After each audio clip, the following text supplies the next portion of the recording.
sounds right. Yep. So our podcast is the same age as me. Wow, man, we're getting there. So All right. the Phillies are tied for first place. Are they really? As of date of recording. Won the day game on Facebook today. Oh, nice. I was watching a little bit on Facebook, yeah. So, Odubel Herrera has, like, I think 39 games he's reached base. Odubel. He's a third baseman, right? Outfielder. Yeah. Then again, what Gabe Kapler's been doing, everybody plays everywhere. Is he the one who used to play for the Indians? Odubel Cabrera? No. So there's Odubel Herrera. Okay. He was a Rule 5 draft pick from the Rangers. I don't think he ever played on the Rangers, though. Okay. Rule 5 draft is weird. And then Carlos Santana is the first baseman, switch-hitting first baseman. Okay. That they just got. Yes. Through free agency, signed a 3-year deal. Right. And he's finally turning it up. Okay. Yeah.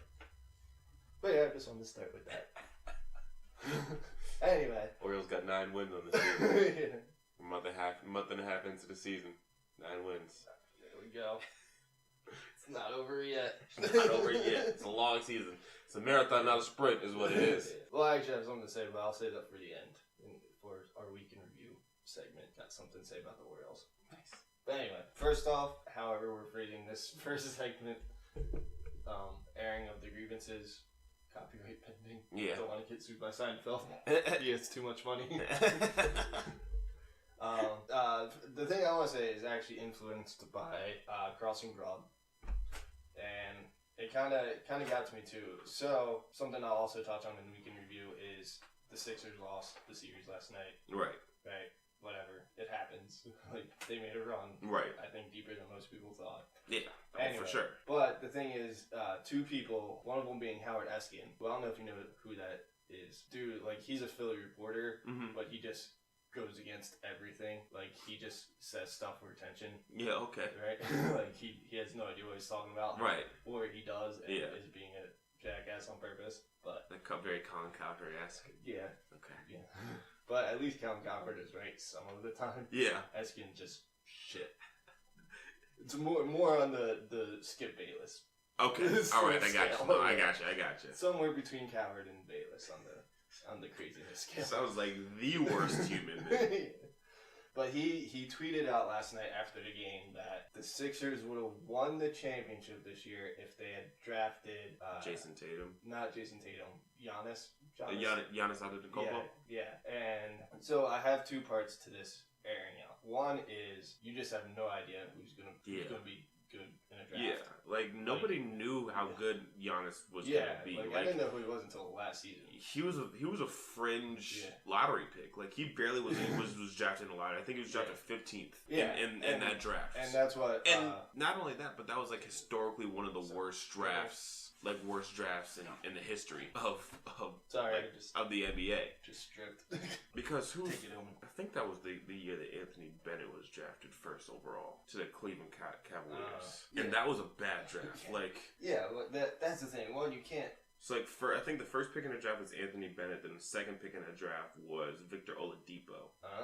He got drafted to the Magic. Yeah, you don't know who's going to be good, who's going to not be good, and you can't blame the Sixers for not taking him when he didn't go until 15th, like you said. Yeah. Like it's just, how do you know how that would have played out? Like the process might not have worked. It's one of those things where like they got the 3 seed by doing everything. Yeah. That they did. Like if one part changed, it might have been another year. Yeah. You know, so like who knows what would have happened. But that's just basically don't talk in hypotheticals is what I'm saying. Like don't, and that goes for any draft too, not just specifically this case. A lot of people are like, oh, looking back, they should have done this and they should have done that, and it's like, well, yeah, you can say that, you know, a few years down the line once people shape out. Like if people are taken by a different coach, like who knows how it would have played out. Right. You know? So yeah, just. I mean, sports reporters need to stop talking about that. Especially in that draft, because if you look at that draft, they drafted Nerlens Noel in that one. I think he was. Yeah. So he was the 7th overall pick. So Giannis was drafted 15th, and at the time when he was drafted, that was a reach. Like they weren't expected. Like he wasn't expected to get drafted that high, or even at all. That was like they drafted him off of sheer potential, athleticism, and length. That was it. I mean, and so nobody expected Giannis to be the Greek freak. Nobody expected him to grow nowhere, right? another. No, exactly. I mean, because you didn't really see him he's from Greece, which is not really like a huge like basketball factory. Like if you look at compared to like Spain, if you look at FC Barcelona or something along those lines, like even like some like around like close like more to like European type areas like like Lithuania or Latvia, or not even really Latvia because that's only Kristaps and that's it. That's where Winston Bishop played his ball. But like, so you didn't expect a kid from Greece to not only to get drafted in the lottery, but you also definitely didn't expect him to come in, grow another 3 inches, and put on another 20 pounds, and still have the ability to play all the different positions on the court as well. So it's easy to be in hindsight and be like, oh yeah, well they should have drafted Giannis. Well, of course everybody should have drafted Giannis. There was no way, there's no way that if you do a redraft from this, that he falls all the way down to the 7th pick in the draft. It's just not the case. Yeah. I mean, because Anthony Bennett was the first overall pick, not even in the league anymore. Second pick, Victor Oladipo, is started to come along now. The third pick was Alex Len. Or no, he was the 5th pick. Oh, still. Kentavious Caldwell-Pope was the 8th. Trey Burke was the 9th. CJ McCollum was a steal. And Michael Carter Williams was the 11th pick. Oh no, good thank you.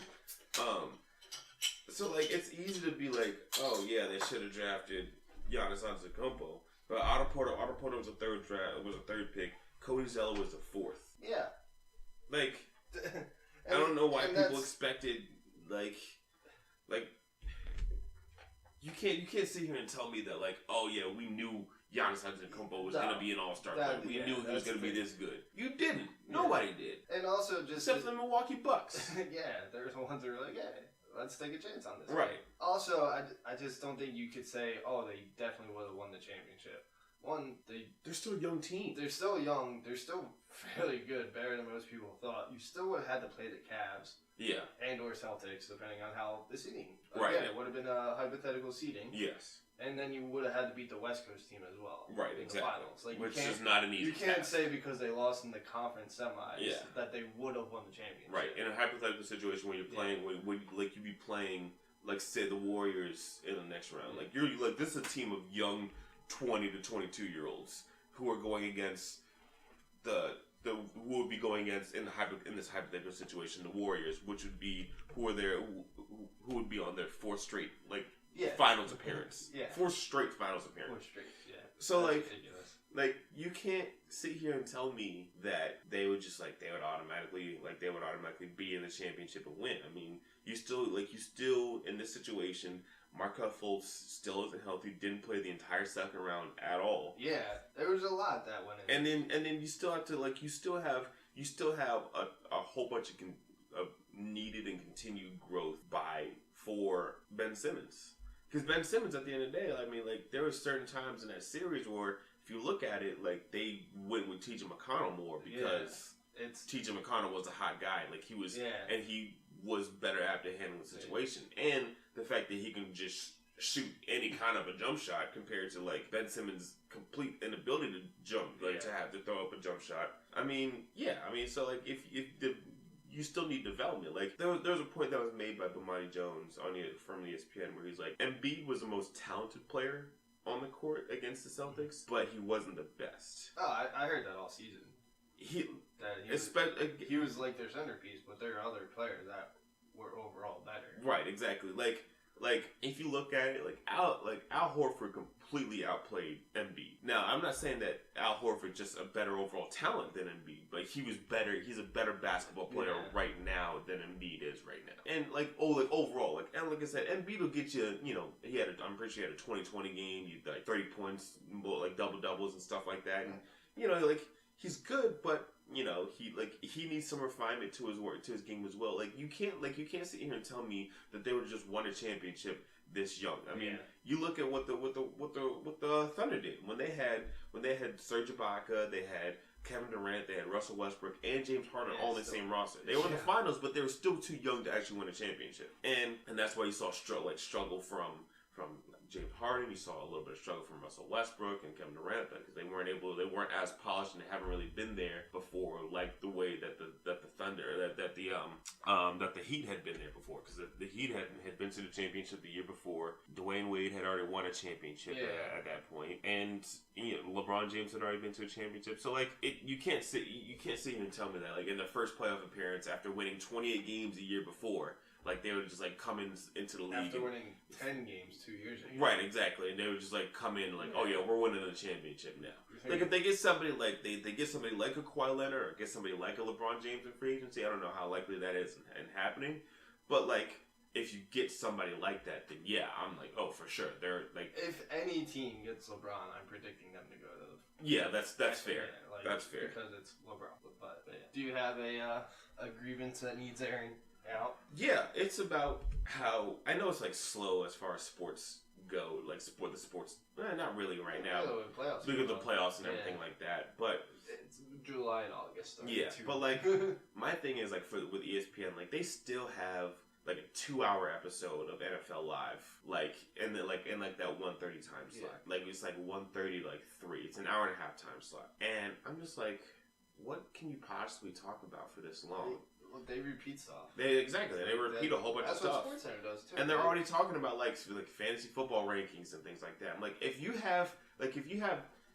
don't have anything to talk about, if you have this little to talk about where you're talking about fantasy football in May, you don't need an hour and a half dedicated to an NFL Live football show. Yeah. Do 30 minutes, do maybe an hour, but you don't need an hour and a half, nearly 2 hours to talk about stuff that you're just gonna repeat all the time because there's not enough coverage that ESPN itself gets of the rookie mini camps or OTAs and things like that. People, if anybody wants to fight and figure out details of what's going on with their team during the rookie mini camps and the OTAs and mini camps and things like that, then they're gonna actually go to their sports website. That's what I do personally. I go to the Cowboys website and I see what's happening, what's the position battles are gonna be and different things like that. So I don't think we don't need to talk about who's going to be the top running back this year? Which running back that's not in the top 10 now is going to finish in the top 10 later? Or NFL Network. NFL Network is tough because it's a full 24 hours dedicated to sports, and they have to do their bullshit players rankings every single year, which nobody cares. I mean, nobody cares about that. It's asinine. That's a struggle with these specific networks. Right, exactly. Because MLB Network does that too. I'll watch MLB Network in in the off season. Yeah. And just nothing between the winter meetings and spring training. Yeah. Nothing really happens. So they just show replays of classic games. Yeah, and it's just tough. And I saw them talking about who's the odd man out. Is this running back going to be better than this other running back? How can you tell this? It's they were doing is this rookie running back going to be better than this veteran running back that they're on that same team? So is Sonny Michel going to be better than Rex Burkhead for the Patriots, or is Nick Chubb going to be better than Carlos Hyde for the Browns? I'm how do you know? They haven't even played it down yet. You don't know. It's fine to make an educated guess, but don't make that the entire premise of what you're trying to talk about for that day or for that segment, that's something ESPN has been bothering me for a while now. I was watching ESPN, they're what's the pressure rating for all these quarterbacks and they're coming into the league? I'm why is that for you to decide? They're I think Baker Mayfield is the most pressured situation. He's a 10 on the pressure. I'm no, he's not, because he's not going to start. Most of these quarterbacks, they signed a bridge quarterback for a reason, so that they don't have to come in and start immediately. That's where this whole idea of the league, the NFL league, actually rushing their players into the game, we're especially with mainly the quarterbacks, because the media's causing an uproar and everything, and we're talking about all this and everything like that. So we need to put the guy put the young rookie quarterback in there to give our team hope and everything like that. It's just you don't need to do that.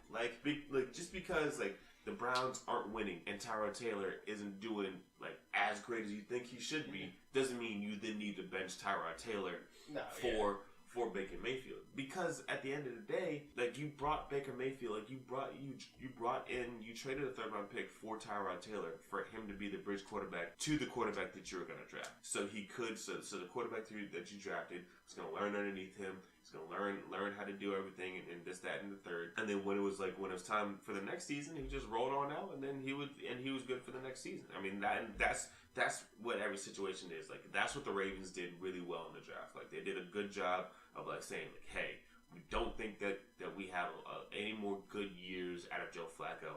Let's draft a quarterback now, get him groomed up for a year, and then in a year, the expectation, we can ship this guy out, and we can have a rookie quarterback on a rookie contract.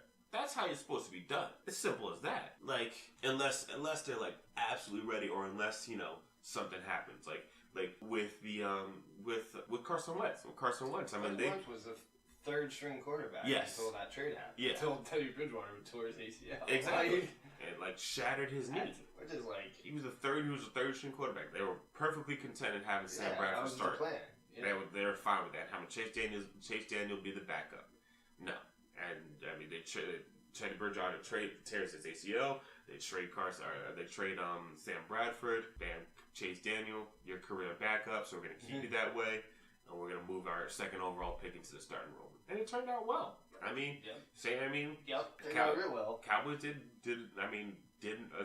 a thing where obviously like Dak Prescott played really well in the preseason, his rookie season. Tony Romo broke a bone in his back in the third preseason game, and I think that's definitely something most people don't realize is not every quarterback that's drafted is planning to start. It's usually some other thing happens. Right, exactly. And you forget about it because, like, especially as a Philly fan, you forget because the Super Bowl happened. Like, you forget 9 months ago it wasn't planned that way at all. Not at all. And the same thing with Tony Romo. Like, Dak Prescott is great as after his second year. I mean, he's looking good too. That's a big thing too. And it's like, oh well, if Tony Romo didn't get tackled weirdly and break his back, whatever it was. And I think then something else happened though. Somewhat recent quarterback that happened to too. Was it maybe Goff? Right? Wasn't he supposed to sit the entire year and then they just brought him up halfway through the year? Yeah, pretty much because how bad Case Keenum was.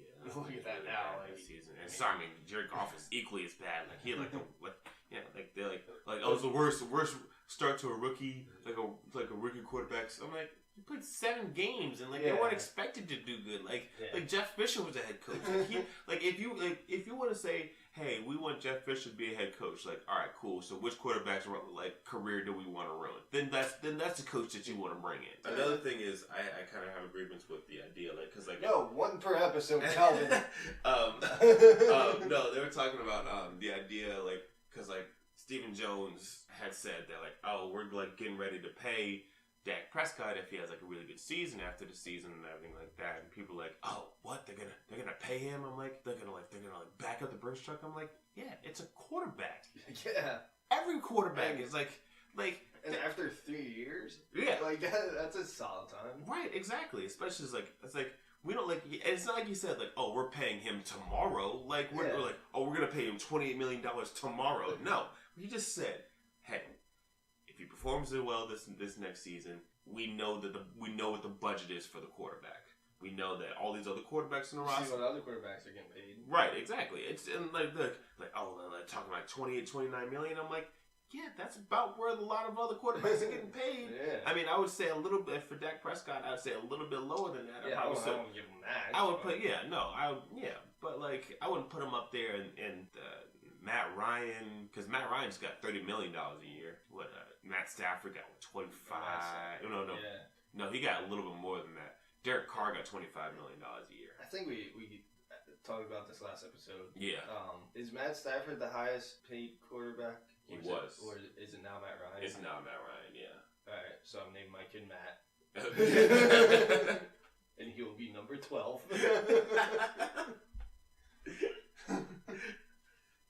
But yeah, it's just people made try to because if there's nothing to talk about in the NFL, then they're gonna make something. That's upsetting because it's Yeah, of course. Like they're gonna budget to pay a quarterback. I mean, if you believe that that's your franchise quarterback, then why would you not pay him the money that he would that franchise quarterbacks warrant? You know, and that's like, it's unless not like something crazy happens next season, like it's gonna be like that huge debate that happened this past year. It's gonna be Dak versus Wentz. For the next 15 years, you know. But but the thing is, because they're both good enough to warrant. And Dak. I mean, Carson is gonna be you're gonna have a couple more years because you have the 5th-year option with him. But I mean, like I said, it's not incredibly controversial to be like, oh yeah, we know what the going rate is for a quarterback. We're gonna pay him roughly around there. Like that's not a controversial thing to say. That's not like it's not bombastic or anything like that. It shouldn't cause any kind of headlines. Just like, hey, it's just what it is. So, but making mountains out of molehills. Yeah. Well, I think that'll be a good segue into this episode. The main story, draft review. We are recording this 2 weeks. Yes. 2 weeks after the NFL draft, and this will be released about 6 months after the NFL draft. Just kidding. I had some technical difficulties, but we are back on track. Ish. But yeah, we're just going over this year's draft, seeing what worked, what didn't. Kelvin kind of is. I'm not gonna lie, but I'm not an expert by any means. We're not the rating systems online. No. Until Kelvin drops a high school recruit's name, then I'm just like, all right. Anyway, we're just gonna see what we like, who didn't like.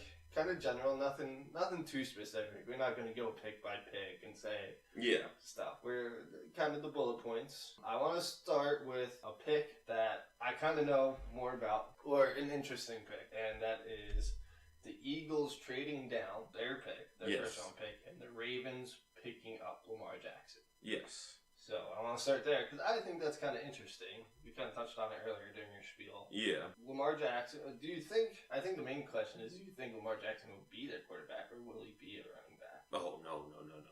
He's a quarterback. They're going to keep him as a quarterback? He's a quarterback. Okay. He wouldn't get drafted in the first round if they wouldn't trade back into the first round to draft somebody that they would put at like a running back or wide receiver. That would make no sense. Well, that answers that question. Second thing is, how soon do you think he gets the job? Do you think they waited out until Flacco's completely done? I think they waited out at least a year. Another year? I think they waited out. He's not that old, right? No, he's like not. But the 30s? production. Yeah, but the production. Well, yeah, that's a different. I think he's only like 33, 32, 33, somewhere around there. Yeah. So, but like I said, just the production itself hasn't been. Well, there, yeah, so. it hasn't. Especially it's been. Not that it's completely his fault, because that's something that bothers me too. But it has been 5 straight years without playoff appearance, something like that. It's been a few years. It's a mix of Flacco not playing well and hardball and other things, especially this year when they just need to win their last 2 games and they couldn't. Yeah. All they need to do was just stop Cincinnati on 4th and 12, instead of giving up a touchdown on 4th and 12, and they go to the playoffs. Yeah, but I think Flacco's. I think his days are numbered. I think it's I put it. I would say I would give him 2 more. Then I'm a little more optimistic than most people, but 2 more still with Baltimore. 2 more years still with Baltimore. Yeah. Ooh, I don't know about that. Yeah. Because depending on this year, I'll stick to 2. I'm not going to go back on that. I'm not going to be that guy. Because if you. But I think I don't know. It just depends on how he performs and how Lamar looks. If they're like 0-8 this season and they send in Lamar, then all right. But if they finish like 9-7, 10-6, and make another playoff run, I wouldn't kick them out that quickly. So and that's where it gets tough when it comes to these things, like especially with like your quarterback and things like that. It's like, oh, like they won. Like, is it all in the quarterback, or is like all the wins on the quarterback, or is it the team as a unit? Like, would we have won more games if we put the other quarterback in or something along those lines? So like that's always like a slippery slope that I feel you go down in when it comes to like evaluating your quarterbacks. But for me, just watching a lot of their moves, it seems as if like they're getting ready to have a quarterback like Lamar Jackson.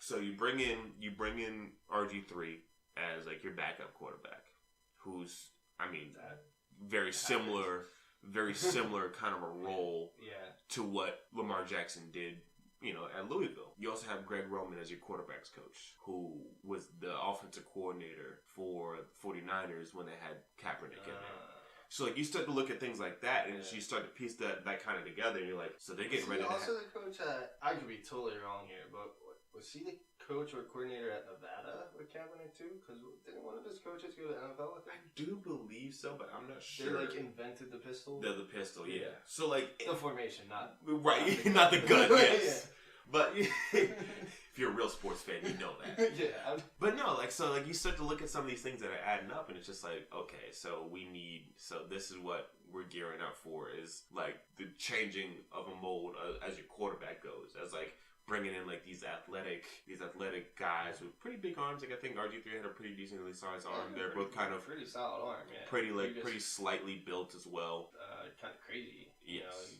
Not sliding or exactly. That's how he got injured 2 years ago. Right. Yeah. So so you start to look at stuff like that, and you kind of like pull it all together. It's just like, okay, so this is what they're kind of gearing up for. They're not really expecting Joe Flacco to be in the super long term, because with the amount of money that you're paying him and the fact that he's been on a pretty consistent decline for the last few years. That's people the thing too. It's like, and the Ravens fans will defend them until they're blue in the face, but.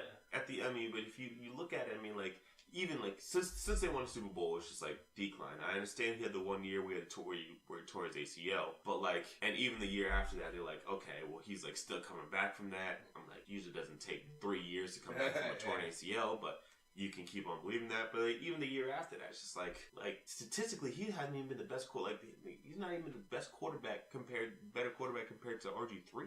And like RG3 played for the Browns, and he missed it. He like sat out the entire season. Yeah. Do you think this is a change for the Ravens, or do you think this is more of what the league's gonna do, like a little more run friendly quarterback? Because I saw like a. I don't know if it's just like a flash in a pan kind of a thing, because like the whole idea and the whole notion of like the RPOs, and like that's what Philadelphia did very, very successfully. Yeah. But like a lot of teams did. Exactly, yeah. and they really did it success. They scored on a lot of the possessions when they went on an RPO heavy scheme. So like I don't know if it's gonna be like another like flash in the pan kind of like the read option or like the wildcat or something like that. It's so hard because I think RPO is a little more of a steady offense to actually utilize. I would agree. Versus instead of putting like a running back as the option. Yeah, that's college. Yeah, and the wildcat is like a trick formation. Like the fact that the Dolphins won the division doing that is like mind-boggling.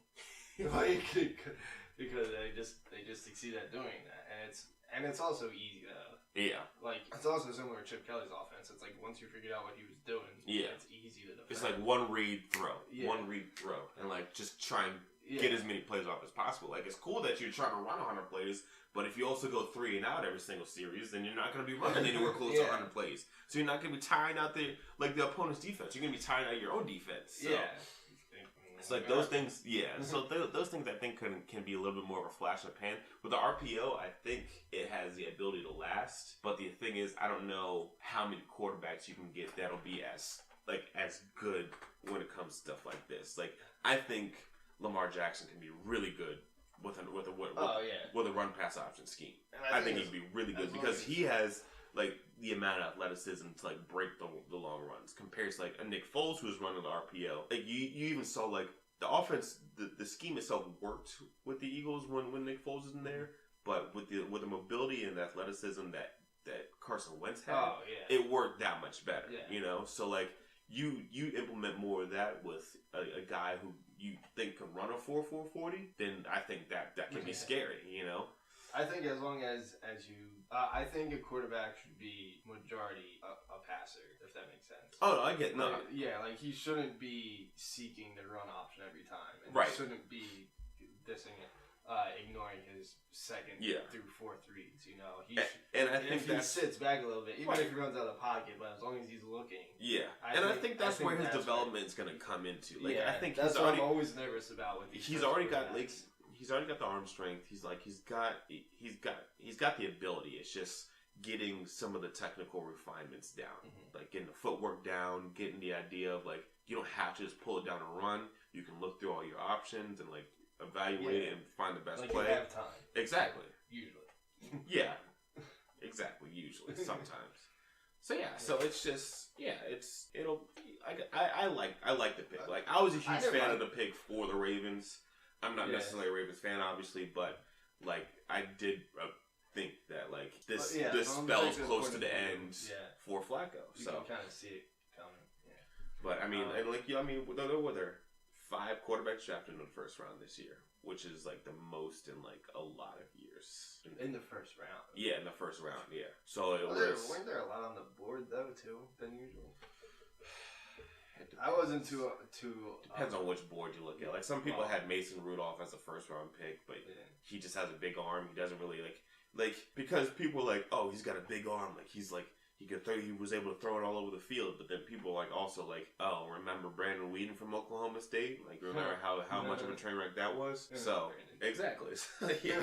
So like it's just like hey, he didn't really run a scheme that just. Like, and that's the biggest issue a lot of times in these college schemes is like they're like not calling in a play. It's just like giant ass billboards on the sideline. They just like throw flashcards and like, all right, I know what play I'm running, and like the entire team knows. There's not actually any real play calling going, no real huddle going or anything like that. It's just like how many plays can I get off? How can I score real fast? How can I make this easiest on my quarterback? And that's the biggest thing with Mason Rudolph, which is I think he's gonna need a little bit of development. Most likely he's got Ben Roethlisberger in front of him, who obviously apparently doesn't want to mentor him at all, which is awesome. I don't think. This and I heard completely off subject, but I think Ben Roethlisberger is just such a dick. Oh yeah. Because he never comes across as a friendly guy. No. Every report I hear is either going against management or butting heads with teammates, and I'm just like, or like the coaching and stuff like that. Like, and I'm just you talked about seem like a bad dude. You talked about not to mention the alleged rapes as well, but like brush that one off to the side. But you look at it. I mean, he's talked about retirement for like the last 2 to 3 years, and then he just comes out of nowhere after they say that after they drafted a quarterback in the 3rd round, they're like, hey, by the way, I'm looking to play another 3 to 5 years. If that was the case, you would be talking about the retirement the last 2. Yeah. Didn't they, not joked about it. Didn't he mention it, like, when the Jags beat him in the regular season? Yeah, because he threw 5 interceptions in that game. And he was like, all right, I don't know if I have it anymore. Like, then hang it up. The moment that you start deciding whether or not you want to play or not, that's the moment that you just should retire. Because... Yeah. The analogy I always make is when you're in college, don't act like nobody's done this either. If you say a day or 2 before and you're like, I might not go to class because I need this extra time. Yeah. Either one, you're just flat out skipping, or 2, you need to catch up on another assignment. Yeah.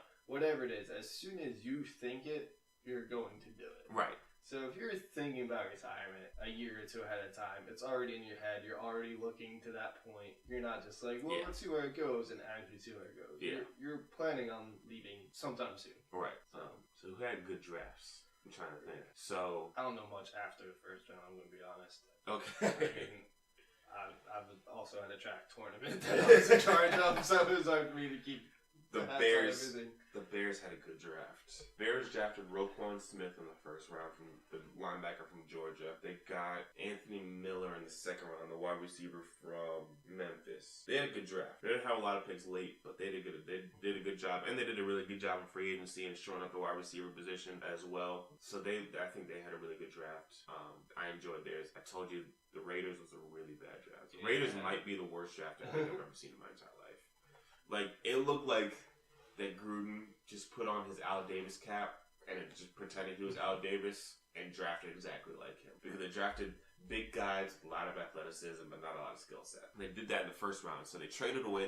They initially had the 10th pick in the draft, and they traded back. They got the 15th pick in the draft, and they drafted an offensive tackle by the name of Colton Miller from UCLA. His name is Colton. So Colton Miller is about 6'8", over 300 pounds, and ran a sub 540. It's like sub 440. So he ran a sub 540. I think he ran like a 4.8 540, which is like really good for a guy who's 6'8". Yeah. 300 something pounds, 309 pounds or something like that. But he was bad. Like, there's a reason why Josh Rosen missed as much time as he did, or the reason why they couldn't run the ball ever is because their offensive line was bad, and their left tackle was just as bad. Josh Rosen got a concussion like a few weeks closer to the end of the season because of a blown assignment by the left tackle. And you're looking at a quarterback who's had injury issues the last 2 years in Derek Carr between like the fractured ankle or broken leg. It was something like that. It was close to the end of the season. And he had a broken transverse process in his back last year. So, like, do you just want your quarterback to die then? Okay, so that's fine. Second round pick was an alright guy. He was a little bit of a reach. He was a kid from Sam Houston State, defensive tackle, a little bit undersized, but like really strong, really good, like really good measurables in the combine and things like that. Then they drafted Brandon Parker from North Carolina A&T in the third round. Another offensive tackle, gonna be like definitely like a trace pick. So like he's big, fast, strong, everything like that. But like North Carolina A&T, not great players that you're playing against at North Carolina A&T, and they drafted Maurice Hurst in the fifth round. So Maurice Hurst may be better as their fifth round draft pick than their first 3 picks. Because Maurice Hurst was a defensive tackle in Michigan. He was probably the best 3-technique defensive tackle in this year's draft, but he had a heart issue. So, like, he had a thickening of the heart, which doesn't sound great. Like, doesn't sound like something you should be playing football with. But so that's why he fell because of that. So if he doesn't have that, he's a first round pick, probably, maybe second because he's a little bit undersized. So yeah, so they just like reached on a lot of things and just didn't really draft well overall. I think the Seahawks kind of struggle with their draft, and you're going to struggle when you don't really have like a second or third round pick. Yeah. And you don't address and you also lost a lot. So you lost a lot of talent. You lost, 2 defensive linemen. You cut Cliff Averill. You traded. So much stuff happened. You traded away Michael Bennett. You cut Richard Sherman. You cut another one of your quarterbacks, Jeremy Lane, I think. So they had a lot of needs now. Like linebacker, they're still all right with. They needed to draft secondary. They needed to draft defensive line help. Obviously offensive line help. They did need to draft a running back, but I don't think you needed to draft a running back in the first round. And I think you still could have gotten that running back outside of the first round. But that's just me. Like they drafted Rashad Penny, the 27th overall pick from San Diego State. I think you could have got him in the second or third round. But again, you don't have a second and third round pick. Yeah, but at that kind of handcuffs you. Yeah, but you could have traded your set. You could have traded if that was going to be your pick. You could have traded back into the second round and like picked up another pick on a third, like a second or third round pick or something like that. Because I think that they were really trying to trade with Dallas to get to trade Earl Thomas for the Cowboys' second round pick. So yeah, the Eagles drafted the rugby player. Did you hear about that? Like actual rugby players? Yeah. What? Yeah. No, I didn't. I just know about what's his name. They drafted 2 different. The tight end that they drafted first. Dallas Goedert. Yeah. And then there was another dude I saw get drafted, but like I said, another dude I saw get drafted. Well, there's only 236 players drafted, Tim. Yeah, there's that guy. But he drafted a rugby player? Yes. So a rugby player signed up for the draft? Yep. 6'7", 300-something pounds, worked out really well. Offensive tackle, yeah, rugby player. Lineman isn't probably... 7th round, I think you guys drafted him. Sounds about right. Yeah. I don't think lineman is that bad if he knows how to block and stuff. If he has a general knowledge and has that for But that's the football thing, like versus rugby. I feel like if you draft like a rugby player as a running back, you're just like, oh, like that's a huge jump. Well, I think offensive line is like one of the hardest things to pick up in the next game because you have to understand like the different steps, like the pulling and different things like that, like your blocking scheme, if it's like a zone blocking scheme or different things like that. There's a lot of different things to pick up as far as offensive line. Like I think defensive line is probably a little bit easier to get into. Because you just like, hey, run towards the quarterback. Run that way. Like, just bowl over the guy that's in front of you. Like, stop him from making big plays and like tackle him. Like, I think like defense is usually on the easier side to play. This one move. Yeah, with the exception of probably like linebacker, and cornerback. Cornerback is like probably the most difficult position.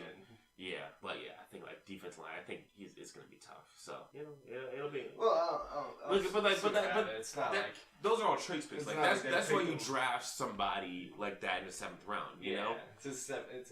Yeah, like that's what I was saying. The Vikings drafted the wide receiver from Germany last year. And, like, that's, like, another tough position to pick up because it's very technical. Like, it's very, like, you got to get in and out of your breaks. Like, you got to, like, run clean routes instead of rounding out your routes and different things like that. So, like, I think it's, like, that's one thing that's, like, kind of bugged me every now and again. It was, like, seeing, like, players from, like other sports that just, like, come in, like, oh, yeah, I can play football now. You know, like, they've seen a couple, you know, like, they've seen, like, a couple players who played basketball, like, be successful, whether it's Antonio Gates or Jimmy Graham or Julius Thomas was successful for a little bit. They all play basketball. But, like, you know, rugby, like, there's, like, you need to understand, like, the ins and outs of football. Like, especially tight end. Like, tight end is not just, like, a sport, like, a position you come in, like, oh, yeah, I just run up the field and catch the ball. Like, no, a lot of times you have to stay in line as a blocker or do different things like that.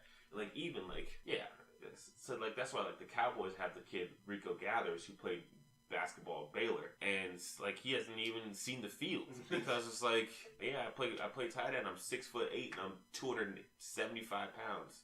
I'm like, yeah, you have the size, you have the athleticism, but like, can you block? Can you catch a football? Can you do all these different things? Because it's such a technical sport that you can't just be like, oh yeah, I'm gonna sign up and I'm gonna run the league next year. You know, it's just not simple because it's like a lot more technical of a sport than what people envision on like they see it on television, like, oh, like he runs around, he catches the ball, he runs towards the end zone. It's not that simple. So draft, like I said, 5 quarterbacks drafted in the first round. That was fun. The Baker Mayfield was first. Yeah, you think he was first overall, or you think someone else would have went instead of him? I like the pick. I'm not gonna lie, I like the pick. I like Baker Mayfield, and I think that the comparisons that they made between him and Johnny Manziel were very, very unfair. Comparing anyone to Manziel, it's just unless like you're on that level, like, right? Manziel's another person. He's just not a good person, right? Like, he's been in and out of rehab, and domestic violence, busted his girlfriend's eardrum, like and he's still at A&M. Yeah, like, he's that guy who can't move on from graduating. Like, exactly. Like / moving on. Graduate. I don't think. So it's just like So like I never really liked those comparisons. I'm like, he got arrested the one time for like drunk in public or something like that. Like stuff like that happens. Yeah, and it's just like, and you can be a bit of a partier, right? Like Gronk is, but he knows how to. He knows when to be professional. Yeah, despite how obnoxious he is. Yeah, like he can be professional when he needs to. Yeah, so I think Manziel just had no idea what to do. He was I'm gonna get drunk and party all the time. Right, and like he even said that like after he's like, oh, they should have known that they're drafting somebody like didn't like open a playbook or like do anything like that. Well, like tell them that, like, hey, I'm not gonna open up the playbook. Don't draft me. Like then they saved them. They saved them from drafting another quarterback in the first round. So, but you know, it is what it is. So, like I said, I like the situations a lot of the teams, like a lot of quarterbacks are gonna be in. Like I think Josh Allen is gonna be in a tough one. Who got drafted to the Buffalo Bills because. I mean, they have a shaky quarterback situation. They have A.J. McCarron, and that's it. Darnold, I really like his quarterback situation. I think you can still have him count in there for a year, and he can perform. And like they have a good bridge quarterback in that sense, and Darnold could come in whenever. I think the one that's probably going to play the most his rookie season is going to be Josh Rosen because where did he end up? Arizona. Yeah, because Palmer retired, right? Yeah, Carson Palmer retired. You're still on the Cardinals. Right. Yes, he was still in the Cardinals. Yeah, I was like, hold on. Like, and he moved a lot in the last few years of his career. He did. And they signed Sam Bradford. So you know Sam Bradford. So you know Sam Bradford's guaranteed at least 2 or 3 injuries a year. Yeah, I feel bad for Bradford. And they also signed Mike Glennon as well. Oh man. So I think Rosen will get the most play time in his rookie season. Oh man, Bradford he can be good. Like when he's healthy, he's good, and that's such a cliche to say. Yeah, but like Bradford is like I would take a healthy Bradford. I mean, like if I was guaranteed 16 games with Bradford, sure, I would take him over. But like you can't ever get that guarantee. You're guaranteed like 3 games here, 2 games missed, and another game here. Like 10 games. Yeah, exactly. Like he lit it up at the beginning of the season for the Vikings last year, but they got injured. And he played well for the Eagles for that 1 year. 1.5 years?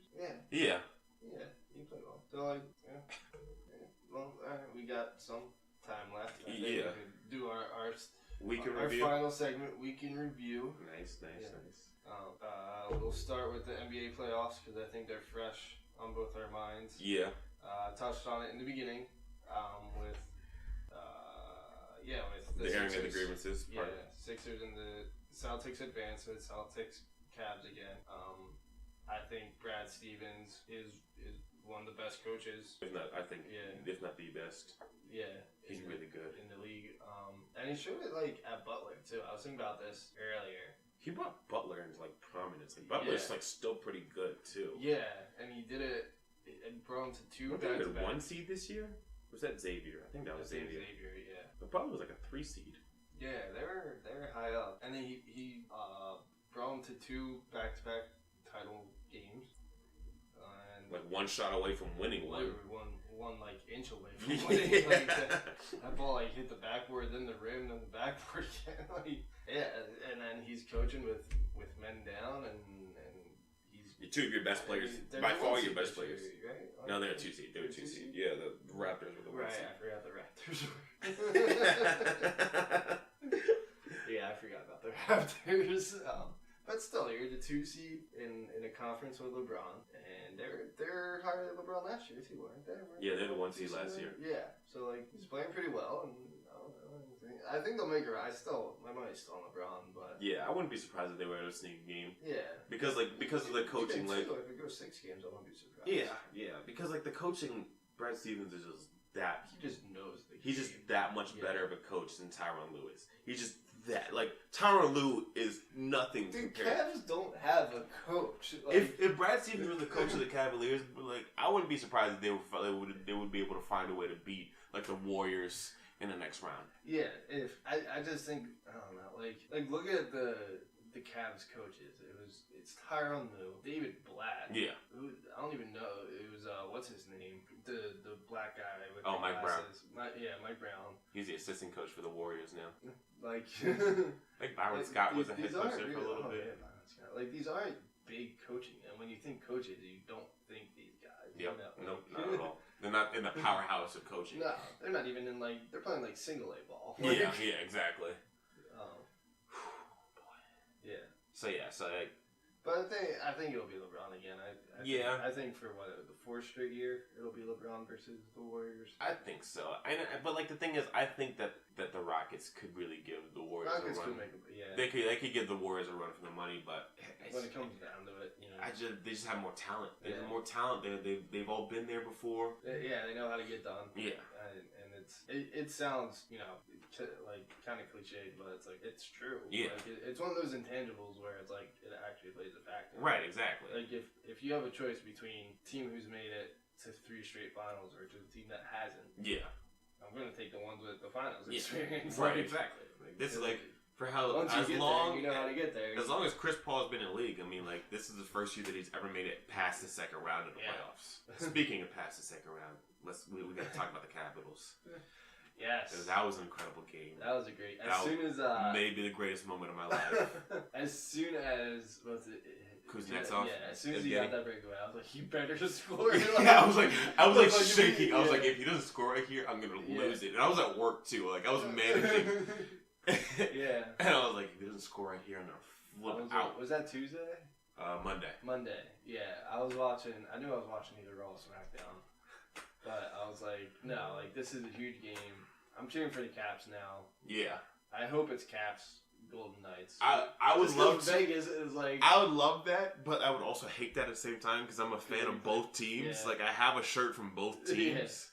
Yeah. But yeah, that was it. As soon as he got that, I was like, and it was in Pittsburgh too. I know, which is even more satisfying. But too, when he scored, I didn't know for a few seconds because the Penguins kept skating for a little bit. Yeah. There was no reaction. Cause I guess they just couldn't believe it themselves and just lost. To the Capitals. Yeah, I was just in the playoffs. I was like, is that going? And there was a second pause, and now there's and the Caps moving on. I was like, oh, they going. I got scared for a second too because a few minutes earlier on in that game, the Penguins it looked like it was a goal, but it was it bounced, it ricocheted off the post. And I saw if you look at the camera, there's a couple people in the stands hands went up because they thought it was a goal. I was like, no, did they just lose? We have to wait until Game 7 on Wednesday. And then I was like, oh no, it bounced out. That was in the third period, right? No, that was still overtime. That was overtime. Yeah. Because I thought there was a 1 year third period where it like bounced off the post. That's a crazy. It was nerve wracking, but it was when the announcers are going crazy and the crowd's going crazy, and all you hear is and it was a great game, and I'm very happy that they won. Yeah. But Tampa Bay's gonna be tough. A good matchup. I kind of want to see Stamkos win a cup too. Yeah. Because I don't think he wasn't around in 04.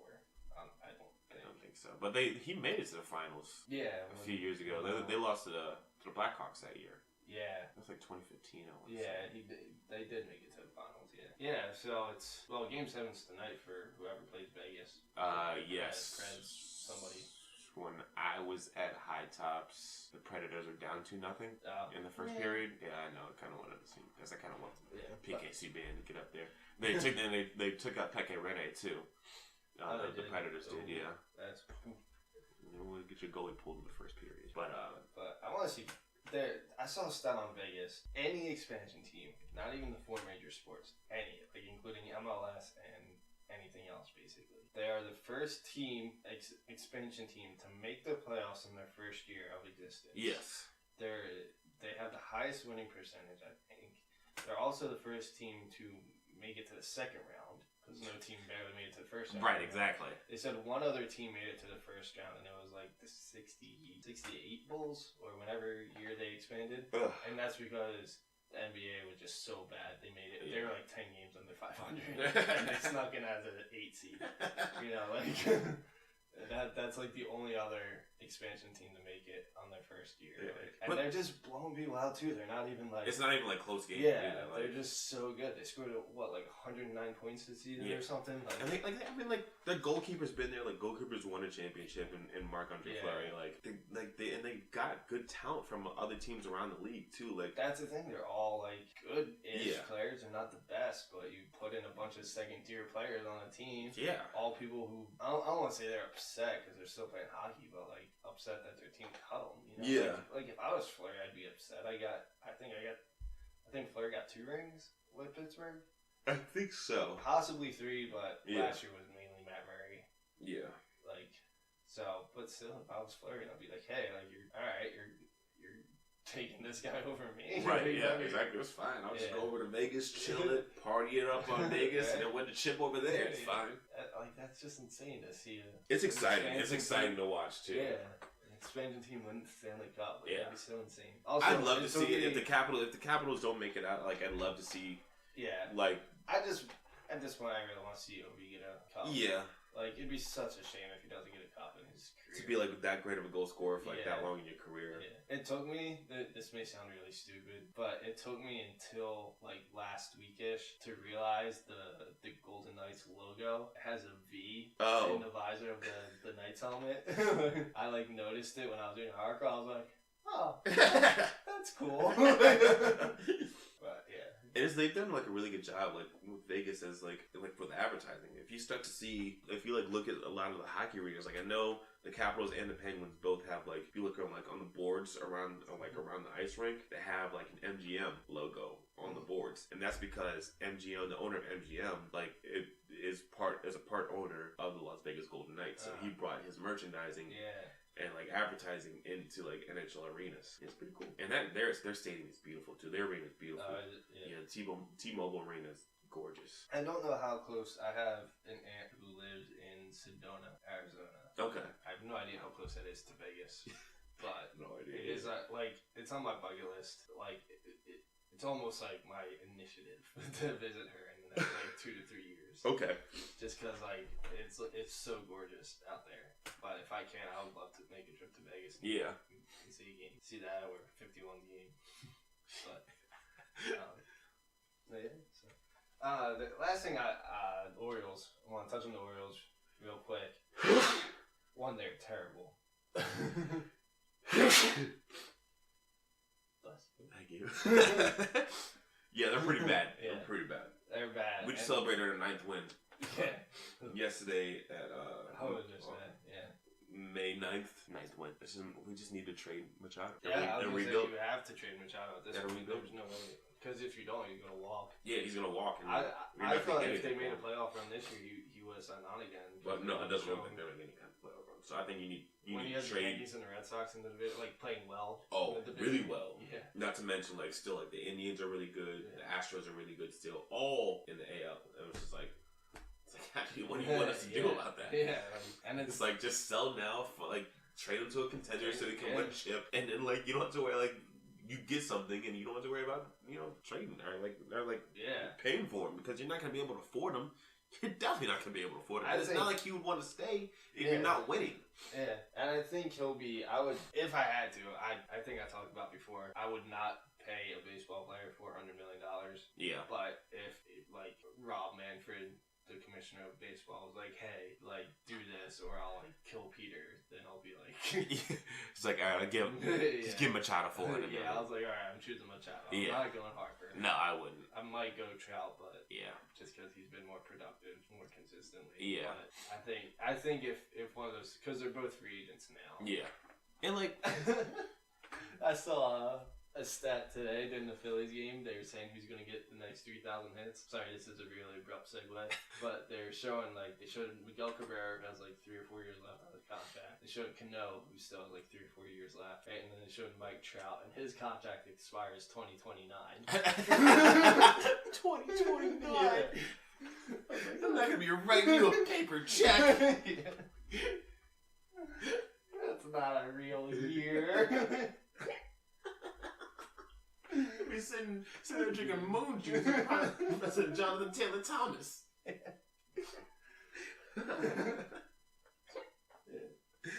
Oh man! I wanted to comment, but I was at work and I was doing something else. But Facebook Live has the live comments. I was like, oh man, if people actually understood that. Double-digit wins, baby. Oh man, there it is. There we go. 10 wins as of now. Yeah. Live updates, but yeah, that's my baseball weekend review. I don't know how you win a game and your starting pitcher lasted all of 1 1/3 innings pitched after giving up 5 earned runs. 5 earned runs. An inning in the third. Yeah, and they won 11-6.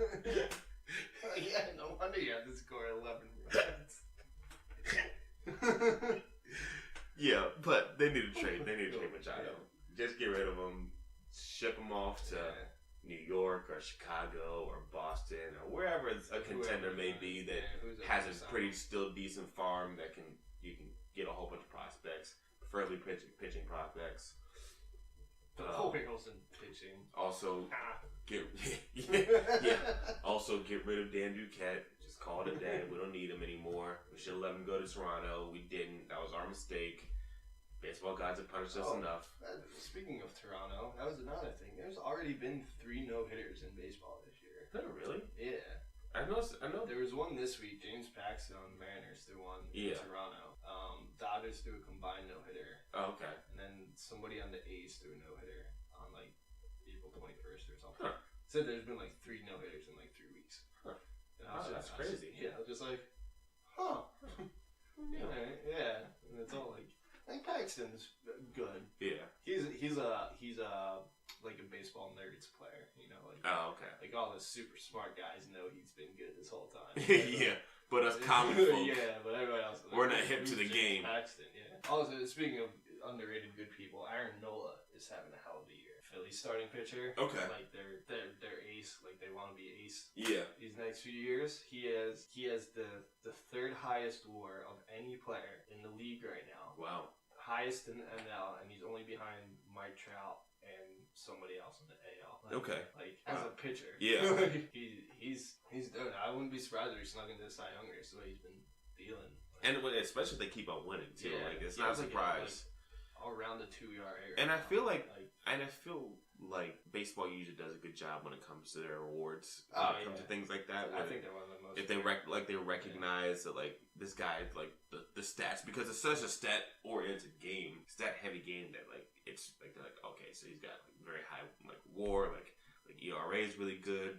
Like things like that. Like I feel like that they would do a really good job despite the win and the losses of the team. Like if pitchers got a good win-loss record. I mean, it wouldn't surprise me. Especially if they keep on doing well. If they're still in first place. Arrieta goes back to Arrieta and Nola keeps it up. Yeah. And Kingery turns it up and Hoskins is Hoskins. Badubel Herrera is on base for the next 100 consecutive games. He's at 39, I think. Yeah, 39. He had 3 hits today. Wow.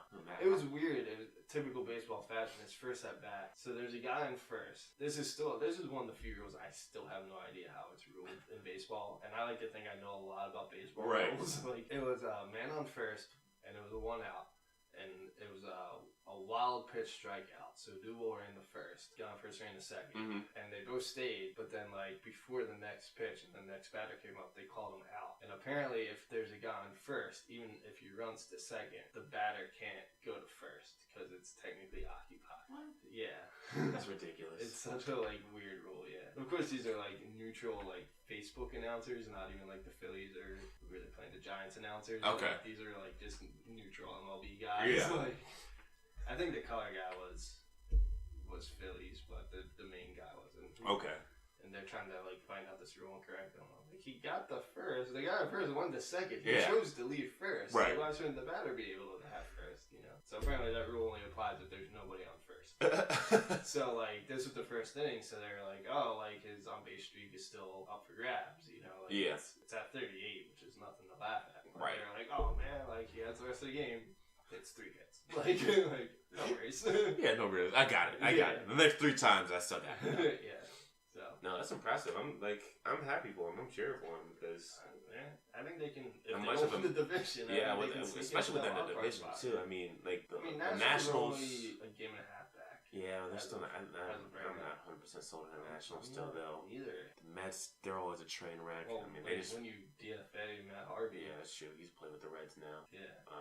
He refused a minor league. Yeah. I never thought. I was never high on Matt Harvey. I mean, I was a little biased as a Phillies fan, but he had that one good year. But I was his attitude sucks. Yeah. He hates his coaches. Why would you keep him around? And then he struggled the next season, and I think the World Series year, he convinced his coach to go back out, and then he got rattled. Yeah. He was already at a high pitch count, and it was the 7th inning, and they're no, we're gonna send in a reliever. He's no, I can go one more. Yeah. He was injured. He had 2 major injuries. He's just been a trainer. Noah Syndergaard needs to be your man. It's get out of it. Yeah. And then they're hey, you can go to the minors, and he's no. He's all right, then you're designated for assignment. Yeah.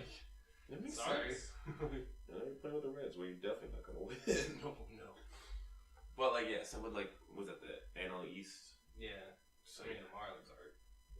Marlins are. Yeah. They're the Marlins. They may be worse than the Orioles. They're a dumpster fire and a half. Who else is in the NL East? Braves are first right now. Oh, the Braves are first? They have the tiebreaker with the Phillies. They have an even record, but the Braves they played 2 more games. Okay. So their winning percentage is higher, yeah. But because they won 1 more game. Yeah, whatever. Dumb. Yeah. That's the only bad thing about a long season. Yeah. It's until you're down to the last week and everybody's played the same amount of games. Right. Football, everybody's played the same amount of games come Tuesday. Except for the difference in bye weeks and that's about it. That Sometimes. always drives me up a wall. They're only half game back. I hate that. I think that was an eventful episode. Yeah, that was. Let us know what you think. That was our draft episode / a little bit of everything. In that episode. This is going to be, if I haven't said already, this should be the 4th or 5th episode with the new format. So this is how it's going to work. This is new. I'm feeling it. I like it. Yeah, I think Kelvin agrees. I think other people who have done it, all one other person, it's good. I like the flow. Yeah. So keep going. I'm trying to get this out now that it's good to go and things are not as stressful. And so share, subscribe, comment, tell your friends, tell other friends, tell people. I don't know. Tell the world. Just listen. Yeah. Get your views up to 30. Yeah. We're gunning for triple digits. We're gonna beat Herrera's on base streak. Anyway, that has been SportsSqwad with me and Kelvin. because I don't think I did an intro again. It's too random. Yeah, I'm gonna do it random times.